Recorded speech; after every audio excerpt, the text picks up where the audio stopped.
Carnaval. O que o cristão precisa entender. O Brasil para. Ruas que respiram cidade normal se transformam numa maré humana. Música invade esquinas, corpos dançam, confetes cobrem o chão, como se o país inteiro compartilhasse uma única respiração. Olhe para essa cena.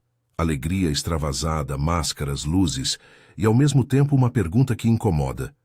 De onde veio isso e o que, espiritualmente, está acontecendo quando nós nos rendemos a essa temporada? Não estamos aqui para atacar pessoas. Não estou falando de cada irmão ou irmã que, por tradição ou curiosidade, participa da festa. O que quero oferecer é algo mais profundo, um mapa para o discernimento. Carnaval. O que o cristão precisa entender? É isso que vamos desfiar, com história, Bíblia e aplicação prática, para que cada um possa decidir com convicção e com a paz do Espírito. Antes de seguir, deixe-me prometer. Este não será um sermão de condenação. Haverá denúncia do que desvia, sim, mas também oferta de substituição, de alegria que não destrói, de convivência que santifica. Se esta mensagem está falando com você, fica comigo até o final e depois compartilha nos comentários.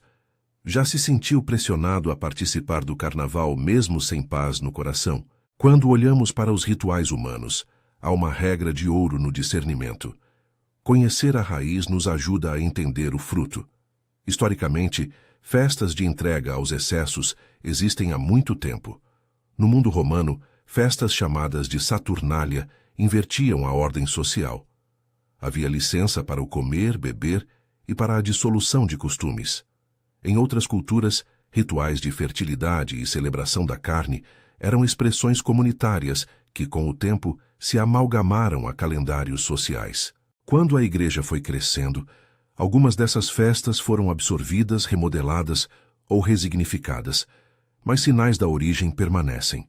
Dizer que o carnaval moderno é uma simples continuação direta daqueles templos pagãos seria simplista.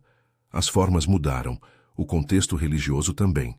Ainda assim, a lógica de despedida da carne, fazer esporro de prazer antes de tempos de penitência, ecoa de maneiras parecidas. Isso deveria nos alarmar? Não automaticamente. Mas nos chama a perguntar: quais práticas dessa festa refletem princípios que Cristo nos chamou a viver e quais destoam da vida em espírito? A Bíblia traça um padrão claro quanto à vida do crente. O corpo e o espírito pertencem ao Senhor. Somos chamados à santidade, ao domínio próprio e a viver de forma que nossas escolhas glorifiquem a Deus. Paulo lembra que não podemos nos alinhar com práticas que desfiguram nossa identidade em Cristo. Ele pergunta retoricamente sobre alianças que não combinam, 2 Coríntios 6, 14 e 15. Em outras passagens, o apóstolo lista comportamentos que se opõem ao fruto do Espírito, Gálatas 5, 19 e 21. E lembra que nosso corpo é templo do Espírito Santo, exigindo cuidado e respeito, 1 Coríntios 6, 19 e 20. A sabedoria prática de Provérbios também nos adverte sobre falta de domínio próprio. Quem não domina seu espírito é como cidade derrubada. Provérbios 25, 28. Imagem que nos chama a refletir sobre as consequências pessoais e comunitárias de certas escolhas. Não se trata apenas de uma coleção de versículos. Trata-se de uma lógica espiritual. Origem, atmosfera e fruto caminham juntos. Se uma festa promove embriaguez habitual, sensualização desenfreada, violência e quebra de limites, os frutos provavelmente serão danos pessoais, famílias feridas e portas abertas para influências que não honram o Senhor. E sim, quando corpos e comportamentos se alinham a uma atmosfera, existe uma carga espiritual que influencia. A Escritura fala sobre principados e potestades que operam em estruturas culturais. Efésios 6, 1 Coríntios 4, 4, e alerta para que não estejamos desavisados quanto à influência coletiva. 1 Pedro 5, 8 nos lembra da vigilância necessária. Repare, isso é análise de sistema, não de pessoas. A multidão foliona não é automaticamente inimiga. Muitos participam por tradição, alegria ou sustento. Mas o cristão precisa entender que existem práticas dentro desse sistema que podem abrir caminhos para fraturas espirituais ou para perder de vista a vocação ao domínio próprio e à santidade. Discernimento não é exclusão automática, é saber onde plantar os pés. Agora vamos a uma questão prática que todos precisam saber responder. 3 perguntas simples, mas fundamentais, que nos ajudam a decidir se vamos, como filhos de Deus, entrar na folia ou buscar outra rota. Antes de escutar qualquer pressão social, responda, com sinceridade, não com justificativa. Primeira pergunta: posso estar neste ambiente sem comprometer minha fé? Observe que posso não significa apenas consigo me comportar. Significa, minha presença contribuirá para a glória de Deus ou dará margem para que eu, por fraqueza, me afaste. Exemplos práticos. Se a festa é um contexto em que bebidas e estímulos visuais empurram você para excessos que ferem sua consciência, talvez a resposta seja não. Se sua presença for com objetivo de testemunho e houver expectação real de ser sal e luz, então pode ser sim. Daniel e os jovens do exílio nos lembram de escolhas que preservam identidade em contextos sedutores. Não é sempre possível, porém, serem heróis isolados. Às vezes, a melhor lealdade ao Senhor é recusar a exposição. Segunda pergunta: isso glorifica a Deus? Aqui o teste é direto. Qual é o fruto visível de minha participação? Glorificar a Deus não é apenas cantar aleluia em meio à multidão. É agir de forma que os frutos do Espírito, amor, alegria piedosa, domínio próprio, bondade, sejam evidentes. Se minha presença gera escândalo, fomenta excessos ou me expõe a atitudes que contradizem a palavra, então a resposta precisa ser questionada. Paulo diz que não devemos nos conformar com os padrões deste mundo, mas transformar pela renovação da mente. Romanos 12:2. Se a festa contribui para a conformidade com a carne, não com Cristo, é um sinal. Terceira pergunta: minha presença edifica alguém? O critério é comunitário. Se eu vou para desfrutar de prazeres privados que enfraquecem minha igreja, minha família ou meu testemunho, não há edificação. Mas se, por outro lado, minha participação abre caminho para relacionamentos, cuidado pastoral, intervenção em situações de risco ou portas para falar do Evangelho, isso pesa a favor. Lembre-se, presença não significa concordância com tudo o que acontece ao redor. Havia no Novo Testamento cristãos que frequentavam certas celebrações pagãs e outros que não. Paulo aconselha a agir conforme a consciência e o amor ao próximo, 1 Coríntios 8:10, evitando causar tropeço. Essas 3 perguntas não são uma lista infalível que resolve toda a situação. São instrumentos para a consciência. Às vezes, a resposta não vem de uma fórmula lógica, mas da paz sobrenatural que o Espírito dá. Colossenses nos exorta a deixar que a paz de Cristo reine em nossos corações. Colossenses 3:15. João promete que o Espírito, o Consolador, guiará em toda a verdade. João 16:13. A paz que confere clareza não é apenas a ausência de medo. É uma confirmação interna que alinha vontade humana e vontade divina. Você dirá, mas pastor, e as portas espirituais? E a influência coletiva? Não é exagero falar de atmosferas? Não. A experiência bíblica é cheia de exemplos de indivíduos que se preservaram em meio à pressão. José, vendido como escravo, preservou sua pureza e honra mesmo quando tentado. Sua fidelidade teve repercussões que abençoaram uma nação inteira. Ló e sua família enfrentaram uma cidade onde a iniquidade era norma. Resistir teve custo. Daniel recusou o menu de uma cultura que poderia corromper. Esses exemplos não são apenas moralismo antigo. São testemunhos de que o Senhor honra quem escolhe fielmente e que o poder humano para resistir vem do poder de Deus. Ao mesmo tempo, há uma verdade que precisamos declarar com ternura. A luta contra o espírito do mundo não é uma guerra de desdém contra pessoas. Jesus estava sempre em contato com pecadores, mas sem corresponder ao pecado. Ele sentou-se com cobradores de impostos, tocou leprosos e falou com mulheres marginalizadas. Ao mesmo tempo, endureceu sua voz contra a hipocrisia e religiosidade vazia. E isso nos mostra o equilíbrio. Rejeitar práticas que afastam da comunhão com Deus, mas jamais desumanizar aqueles que vivem nelas. No campo prático, alguns sinais devem acender nossa atenção sem pânico. Prevalência de embriaguez, sensualização como norma, desrespeito ao próximo, exploração e violência são indícios claros de que hábitos e estruturas precisam de uma resposta cristã. Há também efeitos menos óbvios. Descanso sacrificado, família sem presença, jovens expostos a pressões que os empurram para decisões precipitadas. O fruto bate na porta da vida cotidiana.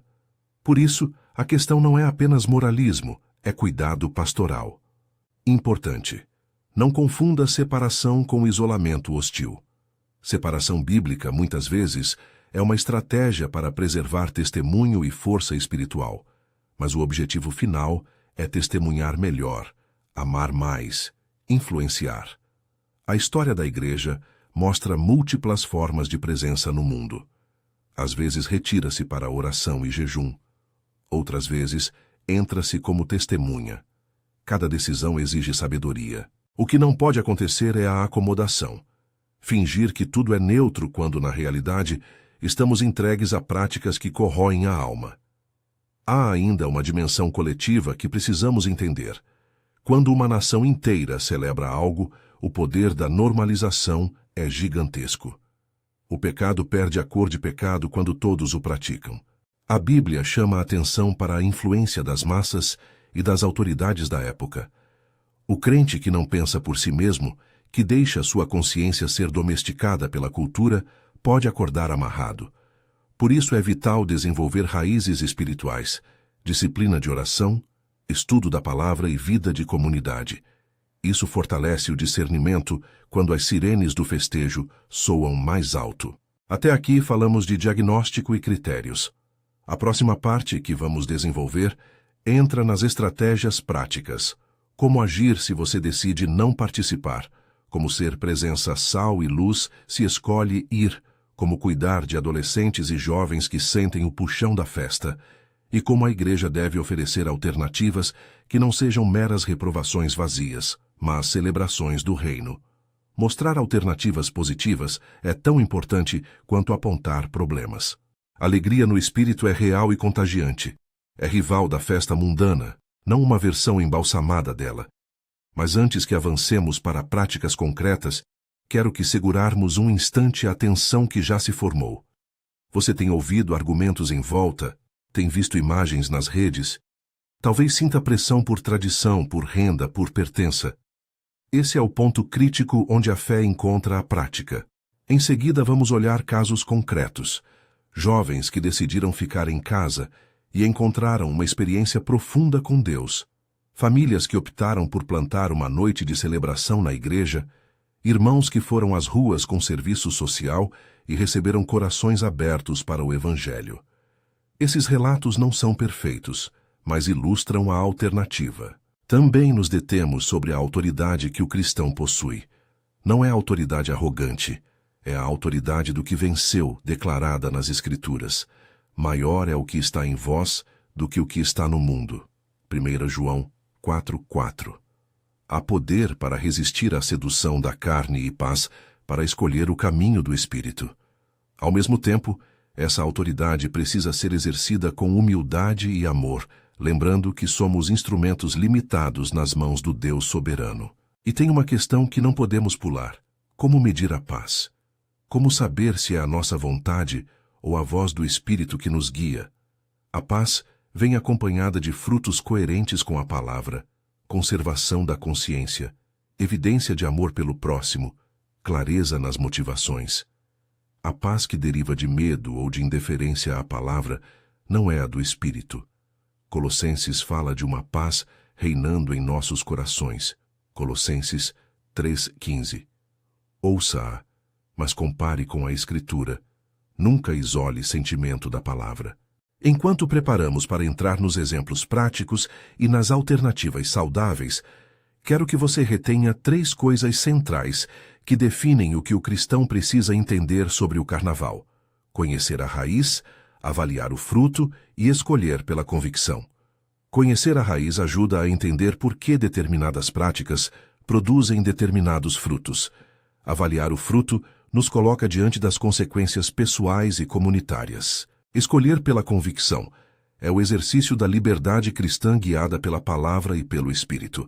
Ainda há áreas sensíveis, economia local e sustento de famílias que dependem do turismo, cultura e identidade local que se entrelaçam com o festejo e a dor de quem foi ferido por atos ocorridos durante a festa. Todas essas realidades pedem respostas que sejam ao mesmo tempo firmes e compassivas. O que precisamos evitar é simplificar ou reduzir tudo a um certo-errado moralista. Precisamos de discernimento que leva em conta a complexidade humana. Agora, para que a discussão não fique apenas teórica, começo a trazer cenários que muitos vivem. Imagine um jovem que cresce vendo a família ir à rua todo ano. Para ele, é um rito de passagem. Ele sente o chamado para seguir Jesus, mas sua identidade está amarrada à tradição. Ou pense em uma mãe que perde um ente querido em meio a um tumulto no período e que agora precisa que a igreja a abrace. Pense também no comerciante que depende da renda do período. Cada caso exige cuidado pastoral diferente. É por isso que a igreja precisa oferecer alternativas. Uma festa do reino não é um substitutivo moralizador. É uma expressão genuína de alegria que brota do Espírito. Jejum e oração podem preceder uma noite comunitária de louvor, arte e serviço. Programas de atendimento social nas ruas, equipes de acolhimento, corais que cantam esperança. Tudo isso funciona como testemunho vivo. Substituir não é apenas dizer não vá. É mostrar um sim mais atraente, mais profundo e duradouro. Antes de seguirmos, volto a ressalvar. Ninguém aqui recebe uma bula de como ser perfeito, com promessas automáticas. Resistência ao ambiente de excessos não garante prosperidade material ou facilidade de vida. O que ela garante é fidelidade, e Deus é fiel. Nossa confiança está no Senhor, não em fórmulas. Ainda assim, há consequências reais de escolher o caminho estreito. Paz interior maior, testemunho mais nítido e uma vida que pode, aos poucos, transformar sua cidade. Já percebemos que o debate tem camadas. Histórico, bíblico, prático, pastoral. Ainda estamos no diagnóstico e no desenho das ferramentas. Na próxima parte, vamos entrar nas estratégias concretas. Como responder às 3 perguntas com passos práticos. Como preparar jovens e famílias. Como a igreja estrutura uma alternativa que seja atrativa. E como orar de maneira que traga cura sem recorrer a manuais mágicos. Vamos também ouvir histórias reais de pessoas que, no calor da decisão, escolheram pela convicção. E o que daí nasceu? Mas para que isso não fique em teoria, quero deixar uma pergunta que continua aberta para você agora, antes de entrarmos nos recursos práticos. Diante da festa, qual tem sido o critério de sua decisão? Tradição, pressão, paz ou a palavra? Pense nisso. A resposta exigirá coragem. E coragem, como sempre, nasce da intimidade com Deus, de uma comunidade que sustenta e de práticas espirituais que formam caráter. Atenção no ar. Uma pergunta interna que não aceita respostas fáceis. Enquanto isso, devemos preparar o coração e os passos. Para muitos, a próxima escolha será uma pequena renúncia. Para outros, será um testemunho público. Em ambos os casos, o que vem depois é essencial. Consolidação espiritual, acompanhamento pastoral e prática de substituição. É nessa trilha que veremos o poder do Espírito, transformando celebração em algo que honra o Pai. Segurando essa expectativa, vamos agora nos preparar para caminhar nas estratégias que trarão clareza e ação. Enquanto preparamos para caminhar nas estratégias que trazem clareza e ação, vamos descer do plano das ideias para o terreno concreto, onde as escolhas são feitas e as vidas são tocadas. Neste trecho, quero colocar nas suas mãos ferramentas práticas. Para quem decide não ir, para quem decide ir como testemunha para pais, líderes e igrejas, sempre ancoradas na palavra e na convicção guiada pelo Espírito. Não prometo fórmulas fáceis, prometo caminho, graça e passos que funcionam quando obedecemos. Primeiro, se a sua decisão é não participar da folia, Tenha um plano concreto. Não é suficiente simplesmente dizer não vou. Precisamos substituir e estruturar o não com algo que edifique. Combine com sua família ou amigos próximos uma programação alternativa. Reserve um tempo de leitura da Escritura em família, organize uma vigília de louvor ainda que breve. Convide pessoas para uma refeição simples e cheia de conversas profundas. Monte um mutirão de visita aos idosos ou a quem precisa de companhia. A opção por não ir se torna testemunho quando é viva, alegre e comunitária, e não um encolher envergonhado diante da cultura. Planeje também seu ambiente. Afaste-se de gatilhos nas redes sociais. Combine horários de silêncio. Deixe lugar na sua agenda para oração e descanso. Se for possível, combine com sua igreja atividades de serviço nas semanas que cercam o período. Um trabalho de apoio social, assistência em abrigos, mutirão na limpeza de praças. Assim você substitui a tentação por propósito prático e solidário. Em segundo lugar, se você decide ir às ruas, faça disso uma escolha consciente e bem armada. Ir não pode ser sinônimo de se perder. Estabeleça limites claros antes de sair. Determine até que horário ficará, qual será seu limite quanto ao consumo de bebida, com quem você ficará e quais atitudes não praticará. Combine com um irmão de confiança para que prestem contas um ao outro. Não subestime o poder de um parceiro de responsabilidade. Lembre-se, presença pode ser testemunho quando assumida com o objetivo de servir, acolher e oferecer ajuda. Leve um kit básico de primeiros socorros, contatos de emergência, números de pastores ou líderes da sua igreja. Esteja pronto para providenciar socorro emocional e material.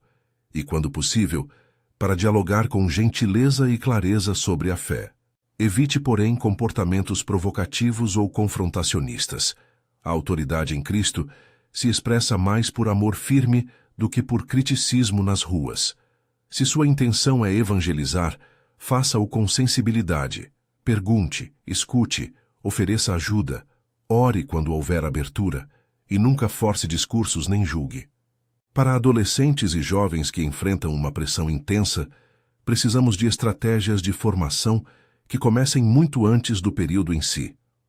Pais, iniciem conversas já semanas antes, escutem os medos, as curiosidades e as razões deles.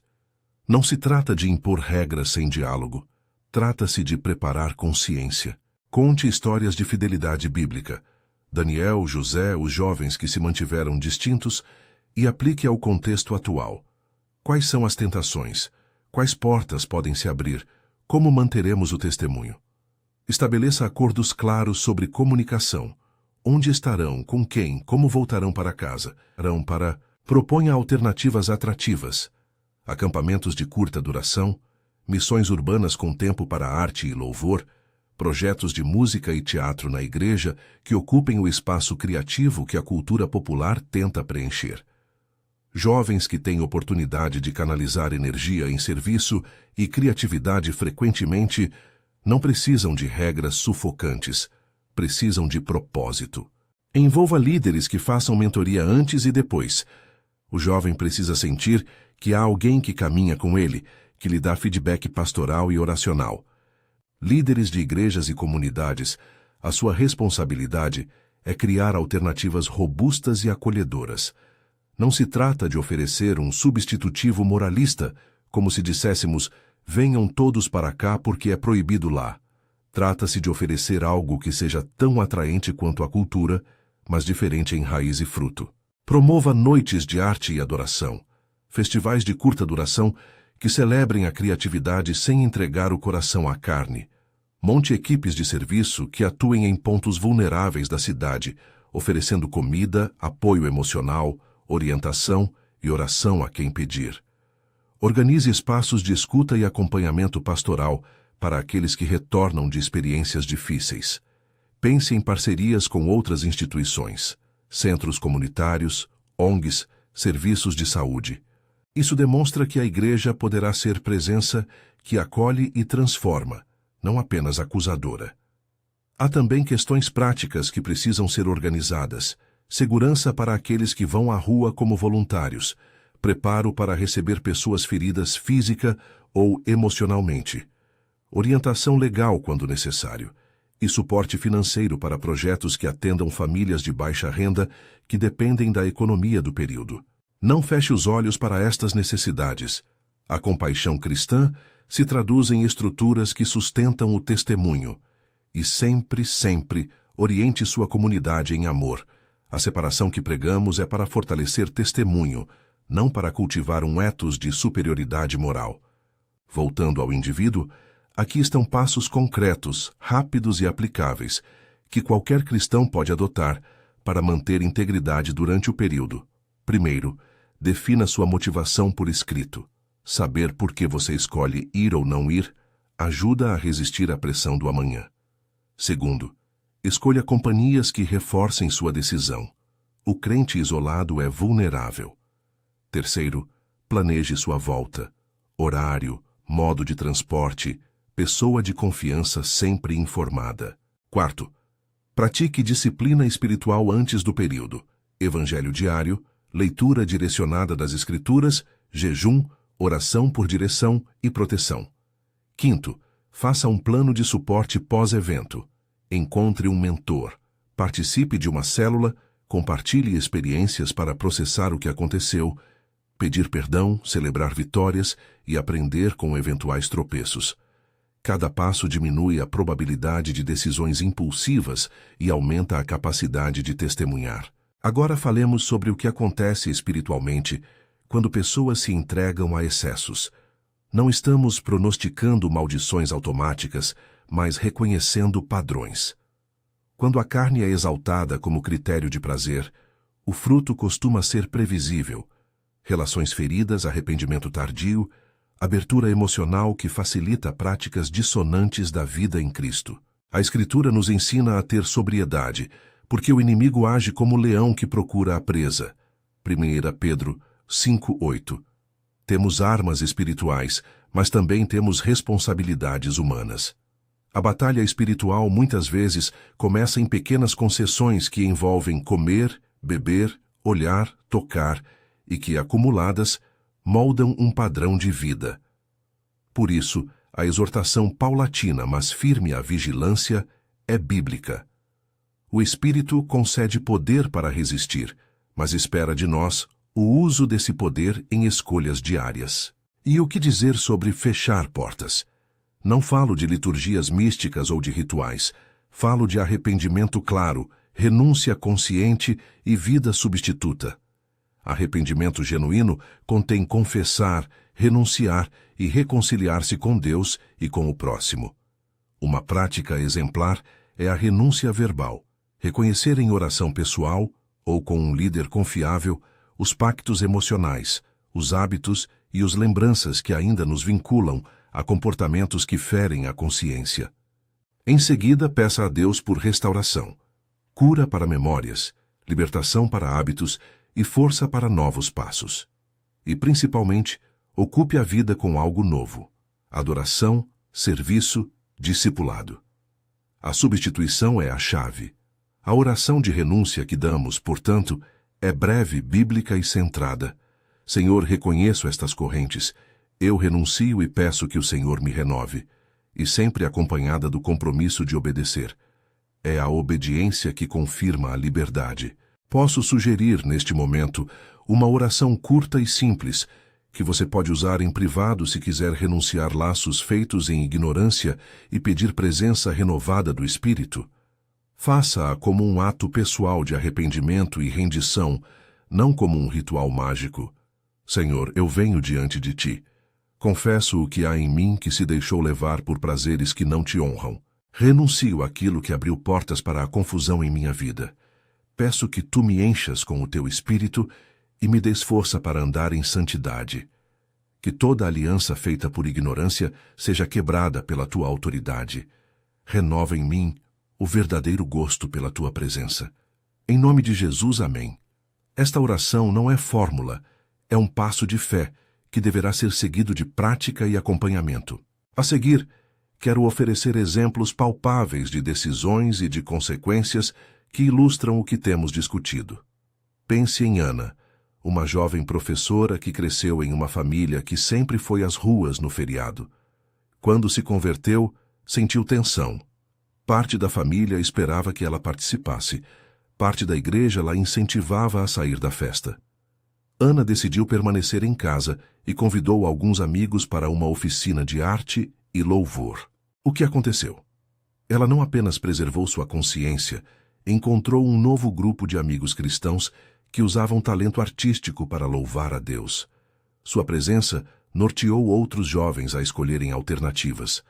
Ana perdeu algumas confraternizações familiares, mas ganhou uma paz interior e um ministério que hoje acolhe jovens no período. Agora pense em Paulo, outro Paulo, um rapaz que decidiu ir às ruas com um propósito claro: levar água e distribuir lanches para pessoas em vulnerabilidade.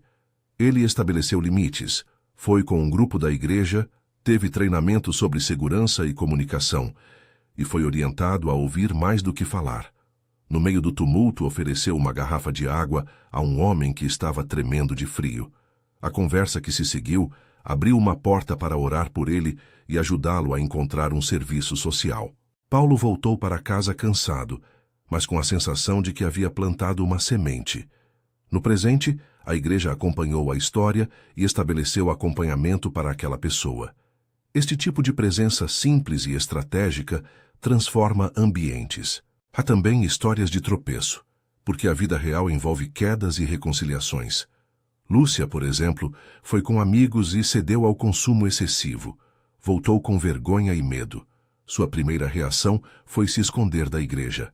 Mas um encontro pastoral com uma irmã mais velha, oração e acompanhamento prático, discipulado e apoio psicológico trouxeram restauração.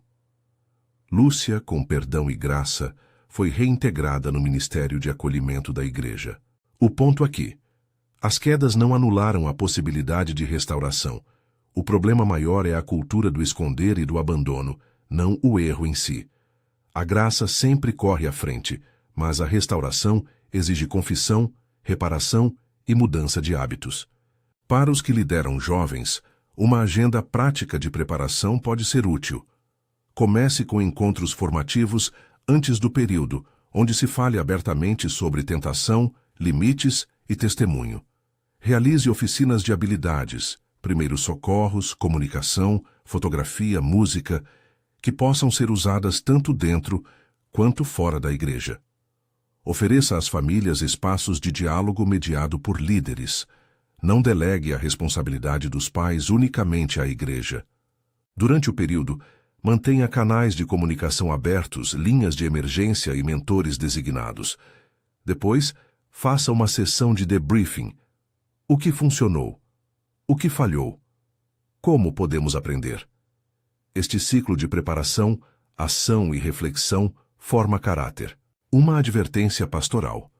Cuidado com o tom de condenação ao falar de quem participa do carnaval por necessidade econômica. Muitos pequenos comerciantes, musicistas e trabalhadores informais dependem daquele período. A melhor atitude da igreja é oferecer alternativas de renda quando possível, ouvir suas necessidades e envolver-se em projetos que gerem oportunidades durante o ano inteiro. Criticar sem agir é uma hipocrisia que a sociedade detecta de imediato. Enquanto denunciamos práticas que ferem a alma, precisamos também exercer justiça social. Isso é parte do que significa amar ao próximo, de maneira prática. No plano teológico, lembre-se sempre de balancear nossa exortação com a oferta do Evangelho. A alegria que anunciamos como alternativa não é apenas a ausência de problemas, é a presença palpável do Espírito, que renova afeições e dá motivos duradouros para celebrar. A promessa de alegria no Espírito é uma promessa bíblica e cabe a nós mostrar caminhos para alcançá-la. Vida de oração, comunhão, serviço e obediência. Quando a igreja oferece festas do reino, ela está dizendo que existe celebração que não escraviza, mas liberta, que a verdadeira liberdade dá fruto de amor, alegria, paz e domínio próprio. Há ainda uma dimensão pública da fé que devemos preservar. Sermos testemunhas públicas do padrão de vida que o Evangelho propõe. Isso nem sempre exige confronto explícito. Muitas vezes, exige a coerência da vida. Quando a cidade vê grupos de jovens que cantam, cuidam e dão assistência, quando vê famílias que celebram com arte, música e serviço, a pergunta que surge é curiosa. Por que esses cristãos não se entregam à mesma selvageria? A resposta não é um sermão na boca deles, mas a vida transformada que aponta para Cristo. Chegamos agora ao momento de decisões pessoais. Recorde as 3 perguntas que já apresentamos e aplique-as num exemplo prático. Imagine que você foi convidado para um bloco que promete tudo liberado. Pergunta 1. Posso estar neste ambiente sem comprometer minha fé? Resposta. Não se há histórico de perder o domínio próprio ali. Pergunta 2. Isso glorifica a Deus? Resposta. Dificilmente se o ambiente exalta a carne. Pergunta 3. Minha presença edifica alguém? Resposta. Talvez a não ser que você vá com um plano claro de serviço e apoio. Logo, a decisão mais sábia para muitos será recusar. Em outro exemplo, um pequeno desfile de bairro tem famílias, música e arte de rua. Um irmão pode avaliar que sua presença ali, com limites, pode abrir portas de amizade. As perguntas funcionam como um filtro. Nem sempre a resposta é sim ou não de maneira simples, mas ela ajuda a identificar motivações e riscos. Um tema que não posso omitir é o da autoridade do crente. Já referimos 1 João 4,4. Maior é o que está em vós do que o que está no mundo. Isso é real, mas é subordinado a algo, submissão ao Senhor. A autoridade espiritual não substitui o uso responsável do livre-arbítrio. Não diga, eu tenho autoridade, vou e ordeno a cidade se curvar. Antes, reconheça sua autoridade para resistir, sua autoridade para proclamar o Evangelho, e use-a com humildade e sabedoria. A vitória cristã costuma ser discreta. Vidas transformadas, corações restaurados, relacionamentos reconciliados. É essa autoridade, exercida em amor, que contém poder. Chegamos ao clímax pastoral. Uma declaração profética com pés de barro, ou seja, declarações que apontam para o agir de Deus, condicionadas à abertura do nosso coração e à obediência. Não a transforme em mágica, use-a como proclamação de fé e compromisso. Eu profetizo que neste período, muitos que escolherem o caminho da santidade encontrarão renovação, que aqueles que caírem verão pessoas dispostas a caminhar com eles, que igrejas que investirem em alternativas verão frutos de restauração e impacto social. Declaro também, em nome de Cristo, que correntes feitas por ignorância e hábitos que escravizam serão rompidas quando houver arrependimento e ação prática. Declaro com humildade que a alegria verdadeira, não a que escraviza, encherá casas onde o Senhor for buscado com sinceridade. E faço isso lembrando que a ação de Deus frequentemente pede nossa parceria, arrependimento, oração, serviço. Para que essa declaração não caia vazia, deixe um roteiro simples e pessoal de passos após qualquer decisão. Primeiro, confesse e renuncie onde for preciso.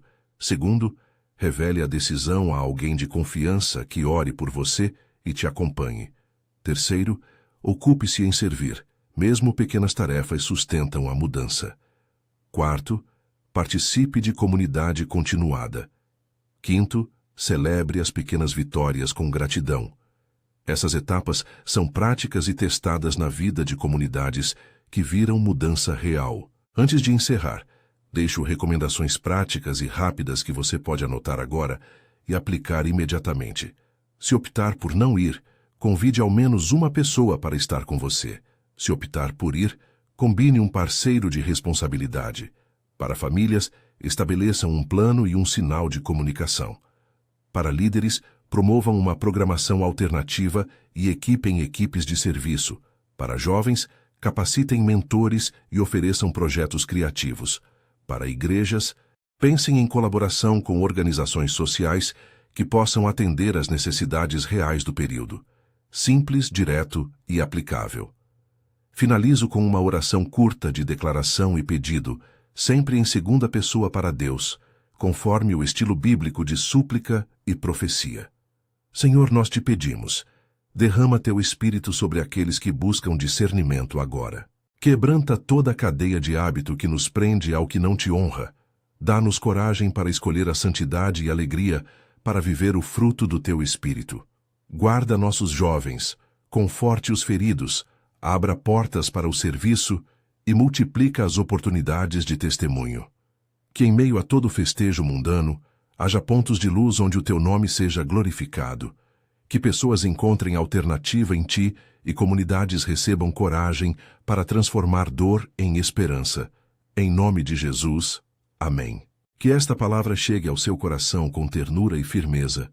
Conhecer a raiz, avaliar o fruto e escolher pela convicção não é legalismo. É caminho de liberdade que honra a Cristo.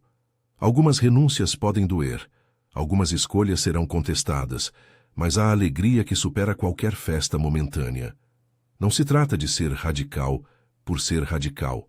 Trata-se de ser fiel ao chamado de Deus para ser povo distinto, mas amoroso. Se esta mensagem tocou você e você quer seguir aprofundando, inscreva-se no canal e baixe o material de estudo que preparamos sobre discernimento cultural.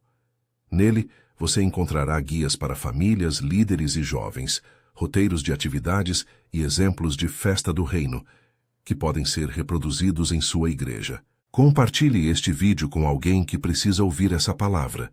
E, acima de tudo, busque o Senhor. É nele que encontramos a sabedoria para viver com liberdade, poder e alegria verdadeira. Que o Senhor nos dê graça para andar com convicção, amor e coragem. Amém.